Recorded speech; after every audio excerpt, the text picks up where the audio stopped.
15 বছর বয়সী ভাগ্নে তার মাসির বাড়িতে যায় এবং যখন তার দৃষ্টি মাসির উপর পড়ে তখন তাকে দেখে পাগল হয়ে যায়।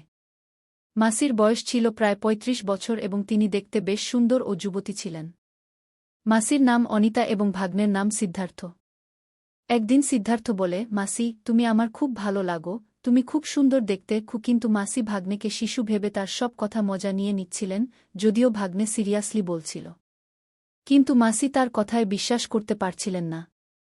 একদিন মাসি তাকে শিশু ভেবে নিজের পাশে শুইয়ে দিলেন, তখন ভাগ্নে রাতের বেলায় এমন কিছু করল যে মাসি সকালে উঠে হাঁটতেও পারছিলেন না। রাতে সে এমন কিছু করল যে মাসির চিৎকার বেরিয়ে গেল এবং তাদের চোখ বাইরে বেরিয়ে আসতে চাইল।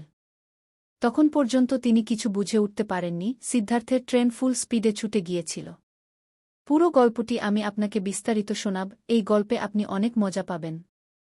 এবং যদি আপনার কোনো এমন ভুল আত্মীয় থাকে যে আপনার বাড়িতে এসে এমন কাজ করতে পারে, তবে আপনি তার সম্পর্কে কিভাবে চিনতে পারবেন, সেই তথ্য আপনি এই ভিডিও থেকে পাবেন।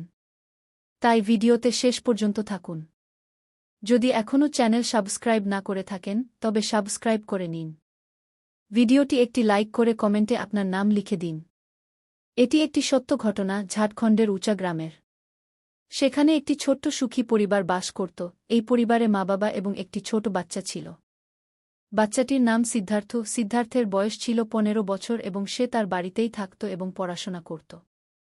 যে স্কুলে সে পড়ত সেটি শুধু 7ম শ্রেণী পর্যন্ত ছিল। এখন সে ভাবছিল যে আগামী পড়াশোনা কোথায় করবে।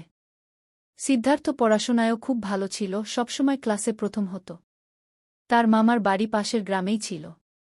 তখন তার মা বলে, সিদ্ধার্থ, তুই মামার বাড়ি চলে যা এবং সেখানকার স্কুলে এডমিশন নে, সেখানে থেকে পড়াশোনা শেষ কর। সেখান থেকে স্কুল কাছেই আছে এবং পায়ে হেঁটেও যেতে পারবি। এরপর সিদ্ধার্থের মা তাকে মামার বাড়িতে রেখে আসে এবং তার ভাবিকে বলে, ভাবি, আমার ছেলে সিদ্ধার্থের ভালোভাবে খেয়াল রাখবে এবং এর দেখভাল ভালোভাবে করবে, খাবার পানি সময়মতো দেবে। দিনে এটি স্কুলে যাবে এবং ছুটির পরেই বাড়িতে আসবে। পড়াশোনায় বেশ তুখোড়, তাই ভেবেছি তোমার কাছে রেখে দিই এবং এটি পড়াশোনা করে কিছু হতে চায়। এত বলেই তার মা সেখান থেকে চলে যায়। এই সিদ্ধার্থটি ছিল খুব মজার স্বভাবের ছেলে, এটিতে তার কথায় লোকদের একটু হাসাত। তারপর সে তার মাসিকে বলে, মাসি, আমি তোমার কাছে চলে এসেছি এবং তুমি আমার খুব ভালো লাগো, তুমি আমার খুব সুন্দর লাগো। কিন্তু মাসি তার কথাগুলো মজা নিয়ে নিতে শুরু করে। এখন সিদ্ধার্থ সেখানে থাকতে শুরু করে। সিদ্ধার্থের মামার নাম ছিল রনি। তিনি বাড়ি থেকে শহরে গিয়ে মেহনত মজুরির কাজ করতেন। তিনি ইটের ভাটায় দৈনিক মজুরির কাজ করতেন। সিদ্ধার্থের মাসি অনিতা বাড়িতেই থাকতেন। সিদ্ধার্থের মাসি অনিতা দেখতে খুব সুন্দর ছিলেন এবং তাদের কোনো সন্তানও ছিল না। একদিন সিদ্ধার্থ বসে পড়াশোনা করছিল, তখন হঠাৎ তার মনে মাসির জন্য কিছু আসে এবং সে তার মাসিকে তার কাছে ডেকে নেয়। যখন তার মাসি তার কাছে আসেন তখন সে তার মাসিকে বলে, মাসি, তোমার এখনও বাচ্চা হলো না কেন? আমার কোনো ভাই বা বোন এখনও কেন হলো না? তুমি মামার সাথে এমন কি করো যে তোমার বাচ্চা হয় না? তারপর সে বলে, মাসি, আমি তোমাকে বাচ্চা দিয়ে দেব। তার কথা শুনে মাসি হাসতে শুরু করেন এবং সেখান থেকে চলে যান। এখন মাসির কাজ ছিল প্রতিদিন তার টিফিন বানানো এবং তাকে স্কুলে পৌঁছে দেওয়া, কারণ মাসি সিদ্ধার্থকে খুবই মানতেন। এর পেছনে কারণও ছিল যে তাদের নিজের কোনো সন্তান ছিল না। তিনি প্রতিদিন সিদ্ধার্থকে স্কুলে পৌঁছে দিতেন। স্কুল প্রায় 1 কিলোমিটার দূরে ছিল। তবুও তিনি পায়ে হেঁটে তাকে পৌঁছে দিতেন এবং ছুটির সময় তাকে নিতেও যেতেন। তাদের স্বামী সকালে কাজে বেরিয়ে যেতেন এবং সন্ধ্যায় বাড়ি ফিরতেন। একদিনের ঘটনা, তার স্বামী রনি বন্ধুর বাড়িতে বিয়েতে যায়। তার স্বামী বলে, অনিতা, আজ আমি বাড়িতে আসব না, আমি আমার বন্ধুর বাড়িতে বিয়েতে যাচ্ছি। তুমি আর সিদ্ধার্থ ভালোভাবে বাড়িতে থাকো এবং খেয়ে ঘুমিয়ে পড়ো। হতে পারে আমার সময় লাগবে, আমি হয়তো 2 দিন পর আসব। কারণ আমার বন্ধুর বাড়িতে আজ হলুদ এবং কাল বিয়ে, বরযাত্রা আসার পরেই আমি বাড়ি ফিরতে পারব। তোমরা ভালোভাবে বাড়িতে থাকো এবং সময়মতো খাবার পানি খেয়েও এত বলেই অনিতা বাড়ি থেকে বেরিয়ে যায় যখন তার স্বামী বাড়িতে থাকে না। সে তার ভাগ্নে সিদ্ধার্থকে বলে, সিদ্ধার্থ, আজ তুমি একা ঘুমিও না। আজ তুমি আমার কাছে শুয়ে পড়ো, না হলে তুমি ভয় পাবে। তোমার মামা আজ বাড়িতে আসবেন না, তিনি একটি বিয়েতে গেছেন। এটি শুনে সিদ্ধার্থ বলে, ঠিক আছে মামি, আমি এখন পড়াশোনা করছি। যখন পড়া শেষ হবে তখন তোমার কাছে এসে ঘুমিয়ে পড়ব। কিছুক্ষণ পর সিদ্ধার্থ পড়া শেষ করে মামির কাছে ঘুমানোর জন্য যায় এবং ভিতর থেকে দরজা বন্ধ করে দেয়। মামি ইতিমধ্যে সেই ঘুমে ঘুমাচ্ছিল এবং তার আঁচল তার শরীর থেকে একটু সরে গিয়েছিল, যার ফলে তার শরীরের কিছু অংশ দেখা যাচ্ছিল। সিদ্ধার্থ যখন মামিকে এই অবস্থায় ঘুমাতে দেখে তার মনে কিছু খারাপ চিন্তা আসে। সে তার মামির পাশে শুয়ে পড়ে এবং তার শরীরে হাত বুলাতে শুরু করে। যখন সে এমন কাজ করে মামির চোখ খুলে যায়। মামি বলে, সিদ্ধার্থ, তুমি কি করছো? সিদ্ধার্থ বলে, মামি, তোমার কাছে এসে আমার খুব ভাল লাগছে। মামি বলে, না সিদ্ধার্থ, এটা ভুল।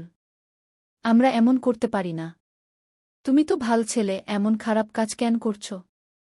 কিন্তু সিদ্ধার্থ মানে না এবং সে তার মামির সাথে শারীরিক সম্পর্ক স্থাপনের চেষ্টা করতে থাকে। মামি বারবার না বলে, কিন্তু সিদ্ধার্থ মানে না।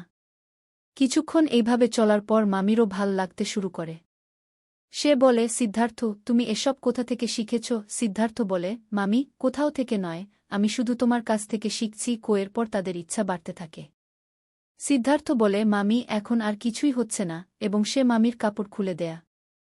এরপর তাদের মধ্যে শারীরিক সম্পর্ক গড়ে ওঠে। মামিও এতে পুরোপুরি সহযোগিতা করে। তারা সারা রাত ধরে শারীরিক সম্পর্ক বজায় রাখে, প্রায় 5 বার। সকালে রাহুল তার মামির অবস্থা খারাপ করে দেয়। মাত্র 15 বছর বয়সী এই ছেলে মামিকে চিৎকার করতে বাধ্য করে। মামির অবস্থা এখন খুব খারাপ হয়ে গেছে। সে বলে, এখন থামো। এরপর তারা দুজনেই সেই বিছানায় ঘুমিয়ে পড়ে। পরের দিন সকালে মামি যখন উঠে সে হাঁটতে পারে না। তার হাঁটাচলা করতে খুব কষ্ট হয়। সে মনে মনে ভাবে, এত ছোট বয়সের ছেলে এত কিছু করতে পারবে, তা আমি ভাবিনি। কিন্তু মনে মনে সে খুব খুশিও হয়। সে সিদ্ধার্থকে জাগাতে যায়। সিদ্ধার্থ যখন উঠে মামিকে দেখে হাসতে শুরু করে। মামিও হাসে। এখন তাদের মধ্যে ঘনিষ্ঠতা বাড়তে শুরু করে। পরের দিনও তার মামা বাড়ি আসে না। আজ সিদ্ধার্থ স্কুলে যায় না। সে মামিকে বলে, মামি, আজ আমার স্কুলে যেতে ইচ্ছা করছে না। মামি বলে, ঠিক আছে, যেও না। কিন্তু আমি জানি তোমার স্কুলে যেতে ইচ্ছা করছে না কেন? সিদ্ধার্থ বলে, না মামি, আজ আমি বাড়িতে বসে পড়াশোনা করব। চা নাস্তা করার পর সে তার ঘরে যায় এবং মামিকে বলে, মামি, আমি পড়তে যাচ্ছি। যদি তুমি আমার সাথে দেখা করতে চাও, আমার কাছে চলে আসবে। কিছুক্ষণ পড়ার পর মামি অনিতা তার কাছে আসে। ঘরে যাওয়ার পর তারা দুজনেই শুয়ে পড়ে এবং রোমান্টিক মুডে কথা বলতে শুরু করে। এরপর তারা আবার নগ্ন হয়ে যায় এবং সেই ঘরেই শারীরিক সম্পর্কে লিপ্ত হয়। সিদ্ধার্থের বয়স খুব কম ছিল, কিন্তু যখন সে তার চেয়ে বয়সে বড় মামির সাথে শারীরিক সম্পর্ক স্থাপন করে, সে এক চরম সুখ অনুভব করে যা সে আগে কখনো অনুভব করেনি। অন্যদিকে মামিও সেই ছেলের সাথে এমন আনন্দ পায় যা সে তার স্বামীর সাথে কখনো পায়নি।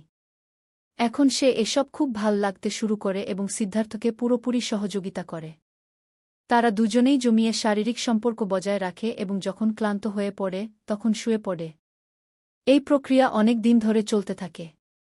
মামা দিনে কাজে চলে যেত এবং সিদ্ধার্থ দিনে স্কুলে যেত না, কারণ রাতে মামা বাড়ি ফিরে আসত। তাই সিদ্ধার্থ এবং মামির দেখা হতো না। এখন সিদ্ধার্থ স্কুলে যেত না এবং সারাদিন মামির সাথে শারীরিক সম্পর্ক বজায় রাখত। অন্যদিকে সিদ্ধার্থের মামা রনি ভাবত যে তার ভাগ্নে সিদ্ধার্থ স্কুলে যায়, কিন্তু সে জানত না যে তার পিছনে বাড়িতে কি ঘটছে। কারণ সে তাকে একটি ছোট শিশু ভেবে বাড়িতে রেখেছিল। একদিন অনিতার স্বাস্থ্য একটু খারাপ ছিল, তাই তার স্বামী রনি তাকে একজন ডাক্তারের কাছে নিয়ে যায়। ডাক্তার তাকে বলে, আপনার মাধ্যমে সন্তান হতে পারে না, কারণ আপনার ভেতরেই সমস্যা আছে। এরপর রনি হতাশ হয়ে পড়ে এবং উভয় স্বামী স্ত্রী বাড়ি ফিরে আসে।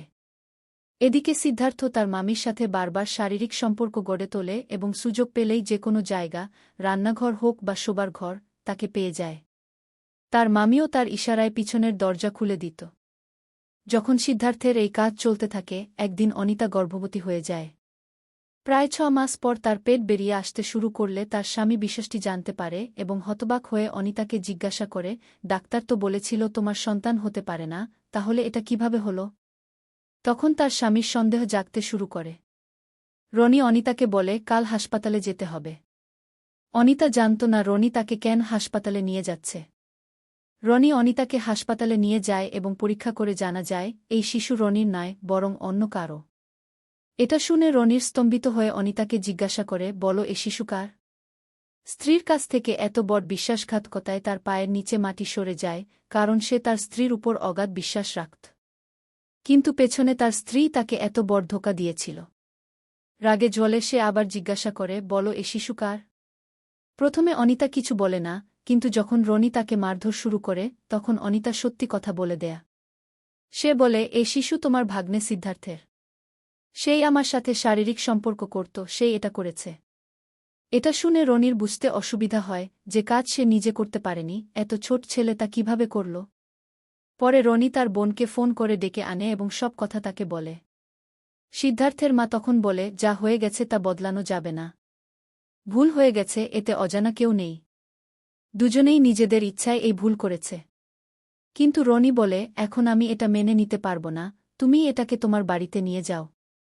এরপর সিদ্ধার্থ বলে, আমি অনিতাকে ছাড়তে পারব না, এখন আমি তাকেই আমার সাথে রাখব। আমি তার ছাড়া থাকতে পারব না। অনিতাও একই কথা বলে, আমি সিদ্ধার্থ ছাড়া থাকতে পারব না।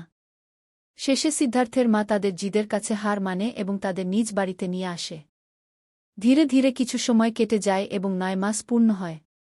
এরপর অনিতার একটি সুন্দর ছেলে হয়। যখন এত ছোট বয়সে একটি ছেলের সন্তানের বাবা হয়, তখন গ্রামের সবাই দেখে হতবাক হয়ে যায়। এদিকে তার স্বামী রনি বাড়িতে একা পড়ে থাকে। বাড়ি তাকে কাটার মতো কাটতে থাকে এবং সে একা থাকতে বাধ্য হয়। অন্যদিকে তার স্ত্রী তার সন্তানদের সাথে সুখে থাকে। এই গল্প শুনে আপনার কেমন লাগল? এতে কার ভুল মনে হল? আপনার মতামত কমেন্টে অবশ্যই দিন।